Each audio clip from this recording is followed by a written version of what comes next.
മലയാള സിനിമയുടെ ചരിത്രത്തെ മാറ്റിമറിച്ച ചിത്രമായിരുന്നു പുലിമുരുകൻ. മലയാളം പോലൊരു ചെറിയ ഇൻഡസ്ട്രിയിൽ നിന്നും ഒരു സിനിമ 100 കോടി കളക്ഷൻ നേടുക എന്നത് ആലോചിക്കാൻ പോലും സാധിക്കുമായിരുന്നില്ല. എന്നാൽ ആ ചിന്ത തന്നെ മാറ്റിയത് പുലിമുരുകൻ എന്ന ഒറ്റ ചിത്രമാണ്.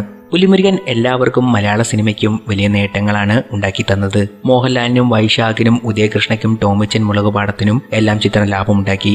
എന്നാൽ മോഹൻലാലിന്റെ സന്തത സഹചാരിയായ ആന്റണി പെരുമ്പാവൂരിന് പുലിമുരുകൻ സമ്മാനിച്ചത് കോടികളുടെ നഷ്ടമാണ്. അത് എങ്ങനെയാണെന്നല്ലേ?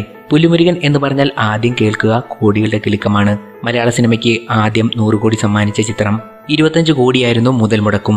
മോഹൻലാലിന്റെ മുൻകാല റെക്കോർഡ് ചിത്രങ്ങളിലൊക്കെ ആന്റണി പെരുമ്പാവൂരിനും പങ്കുണ്ടായിരുന്നു. മലയാളത്തിലെ ആദ്യ 50 കോടി ചിത്രമായ ദൃശ്യവും 20 കോടി ചിത്രമായ നരസിംഹവും നിർമ്മിച്ചത് ആശീർവാദാണ്. ഗീതാഞ്ജലിക്ക് ശേഷം പ്രിയദർശൻ മോഹൻലാലിനെ നായകനാക്കി സംവിധാനം ചെയ്ത ചിത്രമായിരുന്നു ഒപ്പം. മികച്ച പ്രതികരണം നേടി നല്ല കളക്ഷനിൽ പ്രദർശനം തുടരുന്നതിനിടെയാണ് പുലിമുരുകന്റെ റിലീസ്. സെപ്റ്റംബർ 8-നായിരുന്നു ഒപ്പം കേരളത്തിലെ തിയേറ്ററുകളിൽ പ്രദർശനത്തിനെത്തിയത്. മികച്ച അഭിപ്രായം നേടിയാണ് ചിത്രം മുന്നോട്ടു പോയത്. കൃത്യം 1 മാസത്തിന് ശേഷം ഒക്ടോബർ 7-നായിരുന്നു പുലിമുരുകന്റെ റിലീസ്. വൈഡ് റിലീസായിരുന്നു ചിത്രത്തിന്.